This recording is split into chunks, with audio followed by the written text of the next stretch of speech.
संसार में माँ के संबंध को सबसे उच्च स्थान प्राप्त है। माँ अपनी संतान को संसार में लाने के लिए मौत का द्वार भी पार कर जाती है। अपनी औलाद की निस्वार्थ सेवा करती है। अपने कष्ट को खुद हंस हंस कर सहन करती है, किंतु संतान को कभी गर्म हवा नहीं लगने देती। मनस्विद कहते हैं कि स्त्री अपने पति की उतनी कभी नहीं हो पाती जितनी वह अपने बच्चों की होती है।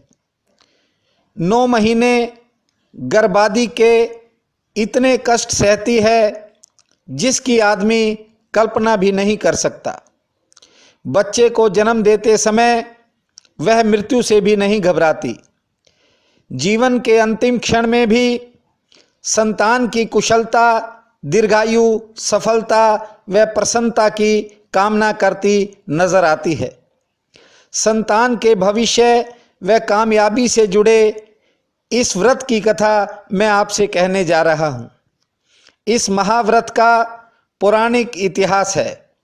श्रद्धा व विधि पूर्वक इस व्रत को करने वाली माता की संतानों को कभी कष्ट नहीं होता। व्रत के प्रभाव से संतान पराक्रमी, सुयोग्य, अनुभवी व कुशल होती है। अहोई माता को आशीर्वाद से संतान सदैव सफलता प्राप्त करती है तथा सद्गुणों से युक्त होती है। अहोई अष्टमी का व्रत कार्तिक कृष्ण पक्ष की अष्टमी तिथि को किया जाता है। इस दिन माताएं अपनी संतान की रक्षा व उनके उज्जवल भविष्य की कामना को लेकर यह व्रत रखती हैं। शाम को दीवार पर छपी अहोई माता की पूजा करके कथा सुनती हैं। अहोई माता में ही सारा संसार सजोया है। रात को तारों का दर्शन करने के बाद व्रत खोला जाता है। गणपति गणेश जी का ध्यान धर के मैं आपको अहोई माता की पौराणिक कथा सुना रहा हूँ। इस कथा को सुनने से संतान सुख प्राप्त होता है। एक साहूकार के 7 बेटे व 7 बहुएं व एक बेटी थी। एक दिन साहूकार की बेटी अपनी भाभियों के साथ खेत से मिट्टी लेने गई। मिट्टी को खोदते समय ननंद के हाथ से स्याऊ माता के बच्चे जो कि अभी अंडों में थे वे कुचले गए। अपने नन्हे नन्हे शिशुओं की दुर्दशा देखकर स्याऊ माता क्रोधित हो गई। उसने ननंद को कहा कि तूने मेरे बच्चे नष्ट किए हैं, मैं अभी तेरी कोख को बांध दूंगी। मेरे श्राप से तेरे बच्चे भी छोटी आयु में दुनिया छोड़ जाया करेंगे। ननंद घबरा गई। उसने अपनी भाभियों से आग्रह किया कि वे उसकी जगह अपनी कोख बंधवा लें। 6 भाभियों ने तो साफ मना कर दिया, किंतु सबसे छोटी भाभी जो थी उसको दया आ गई। कुछ वह अपनी सास से डरती भी थी, इसलिए छोटी भाभी ने कहा कि हे स्याऊ माता, ननंद की बजाय आप मेरी कोख बांध दें। इसके अपराध का दंड मैं भुगतने के लिए तैयार हूँ। स्याऊ माता ने सबसे छोटी बहू को श्राप देकर उसकी कोख बांध दी। समय बीतता गया। उस दिन के बाद छोटी बहू के संतान तो जन्म लेती, किंतु कुछ समय बाद मर जाती। इस दुख से छोटी बहू व उसका पति परेशान रहने लगे। एक बार तो दोनों जंगलों में चले गए व अन्न जल भी त्याग दिया। जंगल में उन्हें एक ब्राह्मण कुल में पैदा हुआ महात्मा मिला। महात्मा ने दोनों को दुखी देखकर उनके दुख का कारण पूछा, तो उन्होंने कहा कि हमारे संतान पैदा होते ही भगवान को प्यारी हो जाती है। हम अब तक सभी संतानें खो चुके हैं, अब यह दुख बर्दाश्त नहीं होता। तो महात्मा ने कहा कि इस जंगल में थोड़ी दूर सुरही गाय है, तुम उसकी सेवा करो, वह स्याऊ माता की सहेली है तथा वह गाय किसी तरह आपको स्याऊ माता के श्राप से मुक्त करवा सकती है। यह सुनकर उन्होंने सुरही गाय को ढूंढ लिया और अपने घर ले जाकर उसकी सेवा करने लगे।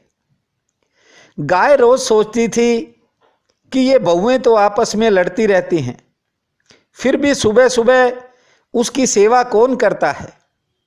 एक दिन गौ माता जल्दी उठकर बैठ गई। उसने देखा कि साहूकार के सबसे छोटे बेटे की बहू ही उसका सारा काम करती है। गौ माता ने उससे पूछा कि तू मेरी इतनी सेवा क्यों करती है। छोटी बहू ने कहा कि पहले आप मुझे वचन दो, फिर मैं बताऊंगी। गौ माता ने उसे वचन दे दिया। बहू ने सुरही गाय को बताया कि मेरी कोख बंधी हुई है, मैं स्याऊ माता के श्राप से श्रापित हूं।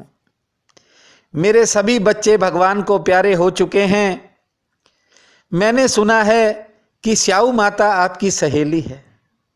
आप कृपा करके स्याऊ माता से मेरी कोख खुलवा दो। उसकी विनती सुनकर गौ माता उसे 7 समुंदर पार स्याऊ माता के पास ले जाने की तैयारी करने लगी। जब छोटी बहू वह गौ माता जाने लगी तो रास्ते में धूप थी। बहू चलते चलते थक गई।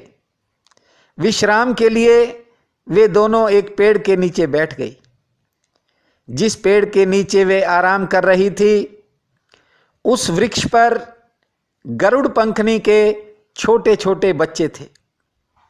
अचानक एक सांप आया और वह गरुड़ पंखनी के बच्चों की तरफ जो ही बढ़ने लगा तो साहूकार की छोटी बहू ने देख लिया। बहू ने सांप को मार डाला और ढाल के नीचे छिपा दिया। इतने में गरुड़ पंखनी आ गई। उसने सोचा कोई औरत मेरे बच्चों को मारना चाहती है। उसने चोंच से छोटी बहू पर हमला कर दिया। घबराई हुई बहू ने कहा कि आप मुझे क्यों मारती हैं? मैंने तो आपके बच्चों की रक्षा की है। यह कहकर बहू ने गरुड़ पंखनी को दिखाया कि ये देखो मरा हुआ सांप, मैंने इसे मारा है, आपके बच्चों को बचाया है। गरुड़ पंखनी प्रसन्न हो गई और कहने लगी कि मांग, तूने मेरे बच्चों की रक्षा की है, तू क्या चाहती है?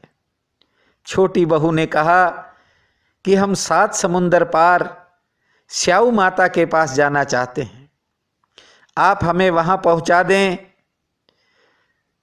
इतना सुनकर गरुड़ पंखनी ने उन्हें अपनी पीठ पर बैठाया और स्याऊ माता के पास पहुंचा दिया। अपनी सहेली को देखकर स्याऊ माता बहुत खुश हुई। स्याऊ ने अपनी सहेली को देखकर कहा कि बड़े दिनों बाद आई, मेरे तो सिर में जुएं पड़ गई, इन्हें किसी तरह से पहले निकाल। गौ माता ने छोटी बहू की तरफ इशारा करते हुए कहा कि ये निकाल देगी। गौ माता के कहते ही छोटी बहू ने एक एक करके सारी जुएं स्याऊ माता के सिर से निकाल दी। स्याऊ माता ने कहा कि तूने मुझे बहुत सुख दिया है, जा, तेरे 7 बेटे और 7 बहुएं होंगी। साहूकार की बहू ने कहा कि मेरे तो एक भी नहीं है। स्याऊ माता ने जब कारण पूछा तो छोटी बहू ने कहा कि पहले आप मुझे वचन दो, फिर मैं आपको बताऊंगी। जब स्याऊ माता ने वचन दे दिया तब बहू ने कहा कि आपने ही मेरी कोख बांध रखी है, आपके श्राप के कारण मेरी संतान जीवित नहीं रहती।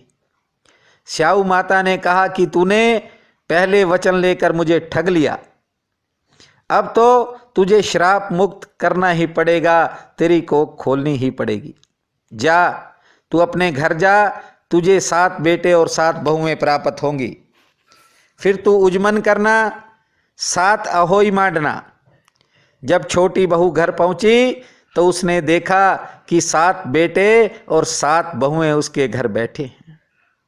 बहू ने 7 अहोई बनाई, कोई दीवार पे, कोई मटके पर, कोई किसी बर्तन पर, और फिर 7 उजमन व 7 माता की कढ़ाई करने लगी।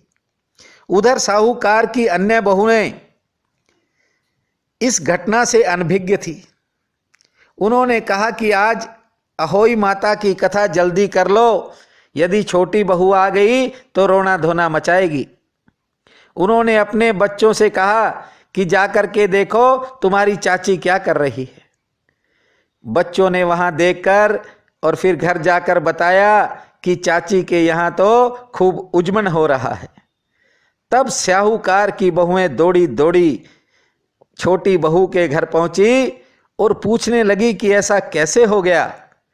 तब छोटी बहू ने कहा कि आपने तो कोख बंधवाई नहीं थी, मैं अनजान थी, मुझे पता नहीं था, इसलिए मैंने बंधवा ली थी, किंतु स्याऊ माता ने दया करके मेरी कोख खोल दी है।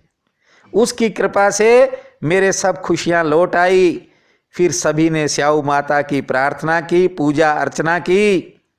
पूर्ण श्रद्धा व निष्ठा से जो भी महिला अहोई माता का व्रत करती है उसे हर तरह से संतान सुख प्राप्त होता है।